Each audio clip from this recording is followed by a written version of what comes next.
Hello, a gentleman, lady. How's everybody doing this evening? We doing fine, champ. You ready for next week? Ready? Yeah. I'm ready. And what's going on? Happy Monday, brand new week. This is your man, the Guru. This is the Knucklehead Chronicles podcast, man. And I am doing my series called The Origin. If you count part 1, which was last week, I'm starting to tell my life story from the age of 16, thereabouts, 16. And we'll get into part 2 here in a second. But giving some shout outs real quick, if I could. Everybody who listened to part 1 and downloaded it, if you're listening to part 2, thank you so much for being supportive and listening. I really appreciate you. I know I've seen some folks, my good friend Lala over there on Twitter, actually listened to the part 1. Thank you, Lala, and whoever else has listened to the podcast. I just saw Lala, so I decided to give her a shout out. So thank you for listening to the podcast. All right, this is part 2. Oh, before I get into that, a little bit of sports news. You know, you guys love the sports. My Buccaneers out of the playoffs, they got beat by the who beat the Buccaneers? Oh crap, I can't think of it right now. I think it was the Rams. I think it was the Rams that beat my Buccaneers. It was crazy, but be it.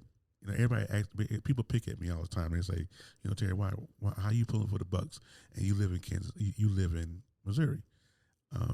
Well, because I can. First of all, secondly. It makes sense because, the old saying goes, when in Rome, you do what the Romans do, right? And so I've been to a couple of Chiefs games, and they are absolutely phenomenal. Those guys up there in Kansas City, Patrick Mahomes in the gang, they're phenomenal. So I am like not a Chiefs supporter. I can't say that I'm a fan yet because if I say that I'm a fan, I'm bandwagon. I'm not really a bandwagon fan, but that's just what it is. Anyways, to the podcast. This is the Knucklehead Chronicles podcast, The Origin Part 2. Now, if you listen to the first part of the first chapter, the first installment of this podcast, I was telling you guys about my mother first told me that my father that raised me for many, many moons wasn't my biological father, and how that kind of affected me in my decision making. So part 2, or origin, the origin part 2 is no different. That moment in my life at 16 and 17 dictated how it dictated how I made decisions and thought about things for the entirety of my life until I was about 42, 43, and then it got a little different. So in part 2, now I told you at the end of part 1 that I was actually getting ready to have a baby. My baby's mother, I'm not gonna call her name, but my baby's mother, she was pregnant with my first daughter. And if you listen to the Knucklehead Chronicles long enough, you've seen her on my podcast, and both of my daughters, actually, you've seen both of them on the podcast. But excuse me, my first daughter, my eldest, she was conceived, and she was stewing in mama's belly, and so much stuff went on. It was like her parents against my parents. They didn't, I don't know. I'm not gonna say they didn't want to take responsibility because it's not their responsibility to take. It was mine. But because I was because I was a minor, they was like, no, we got to protect him, and so that's what they did. But they only could do so much, right? So my baby's mother's mother and her father, her father, they didn't really like me. They didn't really care for me, even though, I was over their house all the time. We went on family vacations together. Things this nature. And, I thought we had a good rapport, but not so much. And so she, after the baby was born, after my daughter was here, they decided, or they had the bright idea to go downtown and file papers on me to pay child support. So, like I told you guys in part one, I had to go take a blood test, and then to make sure you had, with child support, the first thing you have to do before you pay anything is you have to establish paternity. So, had the blood test done. The test came back 99.9999% that this baby was mine, so I could not, deny that. And they immediately put me on a child support order. And I was like, man, I'm, 17, 16, and I'm going, I don't want to pay on child support. But then, what choice did you have? The child support laws have changed drastically from then to now. Back then, if you were put on a child support order and you didn't go to court, you didn't pay your child support, they will file a contempt charge against you, have you served, and you have to come to court to show just cause as to why you did not pay or not paying child support. And that was a scary thing, as young men, that's scary. But these young cats today are getting away with absolute murder, So I remember my very first time I was held in contempt of court. They sentenced me to 30 days in jail. 30 days in jail. Now, I never could understand something about child support laws. Is that if you lock away the father, if you lock him away, how is he paying child support? And then not only ask the question, how are you paying child support? How are y'all still letting it accrue? You know what I'm saying? Like, it was crazy. So there was a lot of times, where I had to go to court and show cause. I only got found guilty one time of showing just cause, but that's neither here nor there. Just one of those, it was just another thing that happened in my life that just compounded everything. And so while going through this whole child support business, I really was pissed off at my baby's mother, because I'm like, I'm 16, I'm 17, why are you doing this? But it took me many moons to realize that it doesn't matter how old I was, right? It's the fact that I made a decision. I was doing things that I shouldn't have been doing. It's an adult thing, right? So I had no choice, right? It was my responsibility, so I had that. So, but like I said, it took me many moons, and I stayed mad with her for a long, long time. Part of me resented her up into my adult age. Like, well, why did I resent her, right?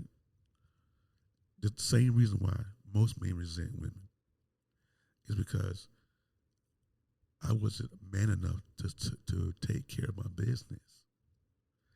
And so instead of being mad at myself, the same thing most men do, we deflect, right? We deflect, and we're like, nope, it's your fault that I didn't pay child support. It's your fault that I didn't get a job. It's your fault, But it took me a while. It took me a while to get to that place. And I'm like, my daughter didn't deserve what was going on between me and her. I should have been man enough, swallowed that old pride of mine, and been a father to my child. But I didn't. So, excuse me. Oh, man, trying to battle the COVID, man, it's crazy. So she was born, and I'm living my life. By the time I'm 17, still in school. I finally graduated from high school eventually. Let me say this. I did graduate on time. In 1993, I graduated. So if anybody out there is listening to this podcast, and yeah, I'm old. I graduated from high school, 93. So I'm out of high school. I'm still trying to figure out life, right? But I made the mistake of listening to one of my friends. So in my junior year of high school, now this is before my baby's mother got pregnant. In my junior year, I went, listened to one of my friends, and signed up for the Army National Guard. Yes, I am considered a veteran, maybe. And I'm like, no, because I didn't make it. Okay, I'll get to that in a minute. So I signed up for the National Guard. So during the summer of my junior year, I was going to, guardsmen go to a drill once a month, or whatever, for the weekend. So I would go to drill, but I was still in high school and I was getting paid, which helped me with my child support business, right? So, needless to say, by the time I graduated from, by the time I got out of high school, I had to now repay the debt back to Uncle Sam. So I had to go to boot camp, right? So the summer of 1993, I leave home, North Carolina. I love North Carolina, it's my home. I leave North Carolina, hop on a plane, and I go to boot camp. Now, before we go to boot camp, I want you guys to understand something.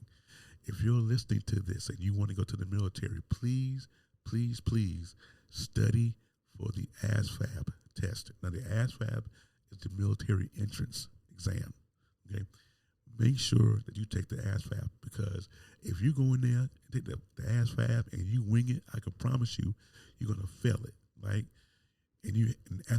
Back then, I'm not sure what the score is now, but back then for me it was a 30, a 31, I think it was, and that's exactly what I made on my ASVAB test.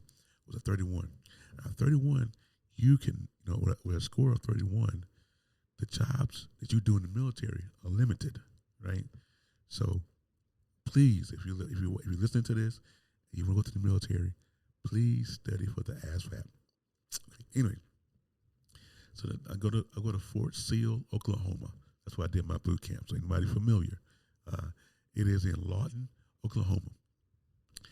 And man, that was a trying time, right? So of course back then, boot camp was 8 weeks long, and then you go to AIT for another 5 weeks. So I get there. I'm good the first week because we are in purgatory, as it were. Not necessarily on the base yet, but we're kind of like outside, getting our shots, getting our haircuts, things of this nature.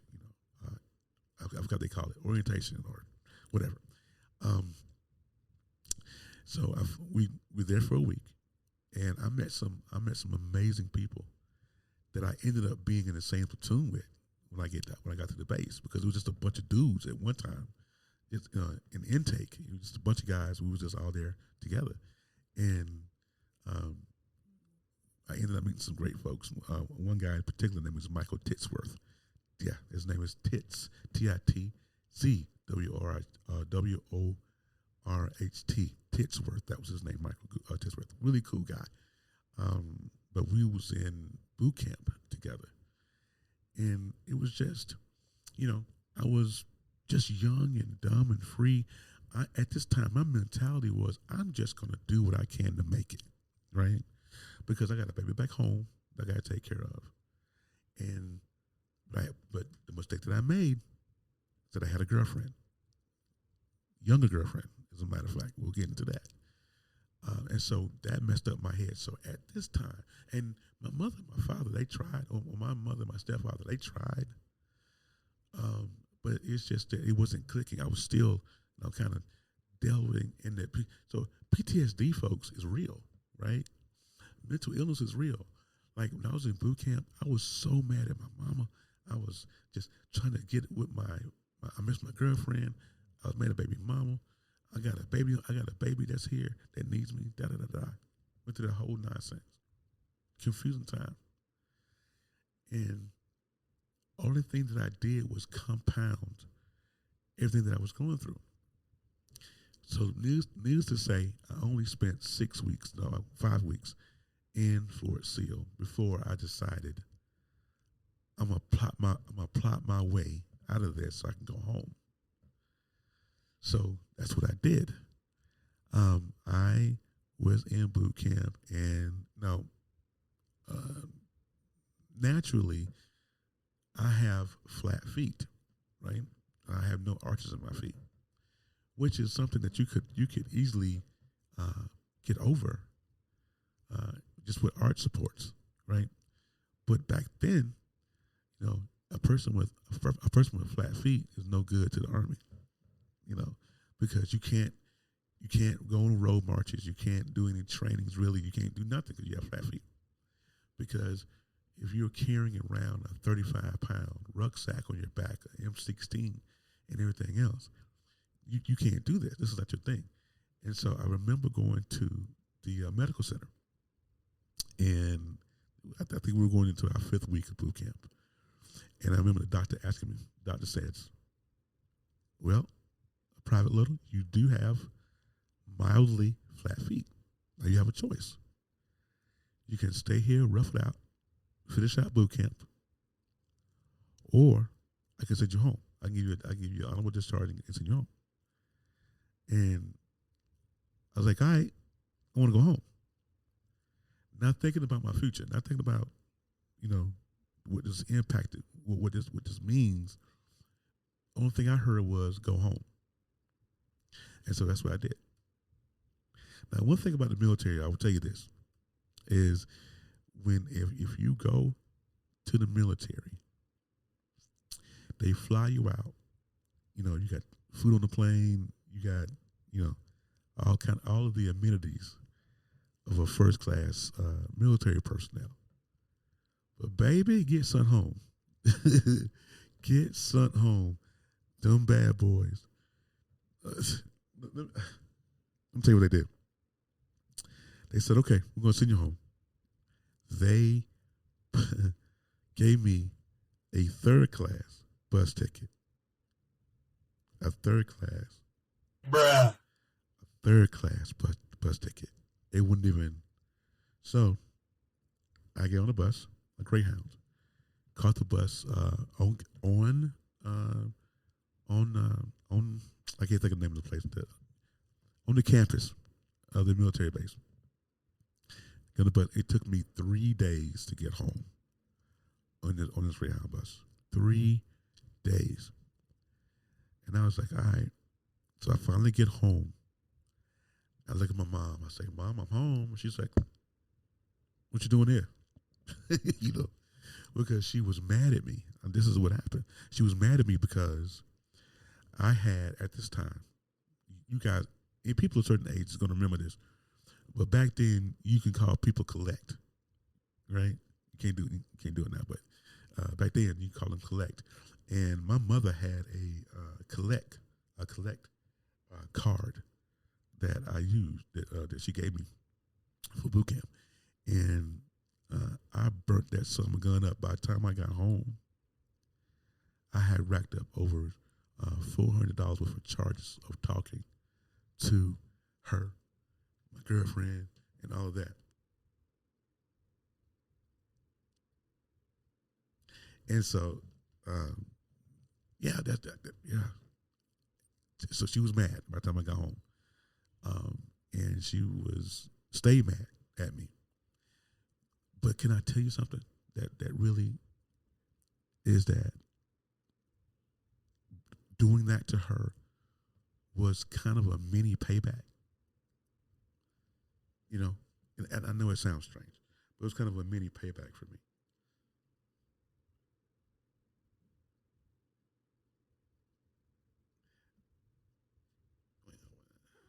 Okay. And so, yeah, I mean, it was definitely a flex. And I was just mad. And I was mad. And I was walking around the house like, I got you back. Nah, boo-boo, you know. But I paid for that because I ended up having to pay my mom back. That's that $400. So, yeah, back home, had no idea what I was doing. And I just kind of coasted through life. I didn't know whether I was coming or going. Angry, hurt, trying to raise a baby who I was not there for. And you will hear me echo that sentiment through this whole process, or this whole series. You'll hear me echo the sentiment that I was not there for my babies. I was not. But it'll come to a head here in a little bit. You'll see what I'm talking about. So I went to work, tried to keep my head above water and work a little bit and paid a little bit of child support that I could and, all of that. But it was still really hard for me. I tried to get back in church, because those of you guys that know me know that I'm a PK. I'm a preacher's kid. So I was in church every other day. But at that juncture in my life, I was maybe 19, going into that 20 almost. And so I had the bright idea of getting married because my girlfriend, that I had was about 4 or 5 years my junior. And so, God rest her soul, she passed on some time ago. But she was really cool girl, but it was a thing. It was just something, the thing, And I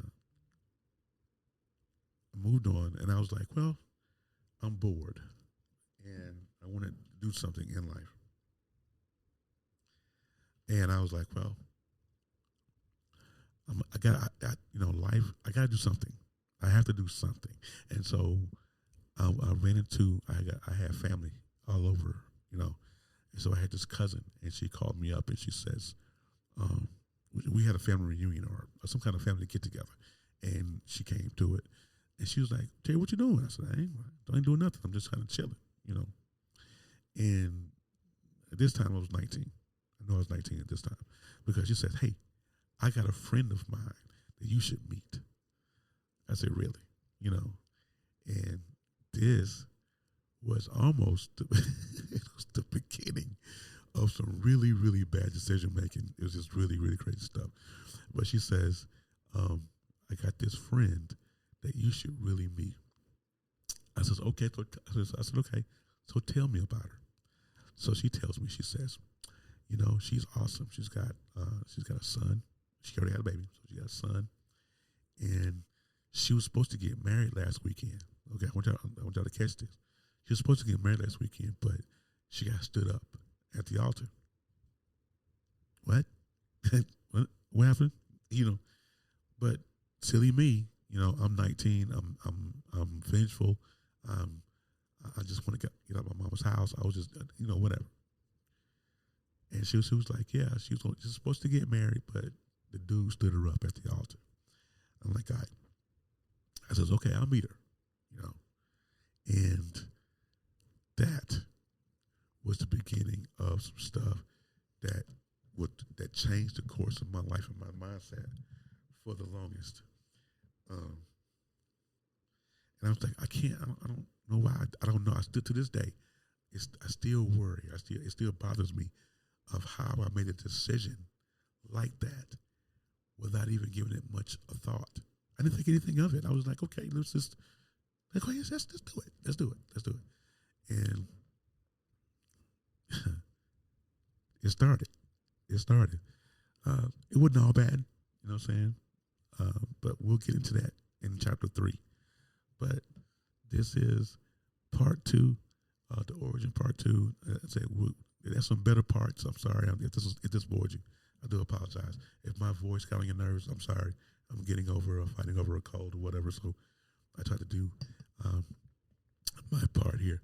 But yeah, thank you guys for listening. I really appreciate you.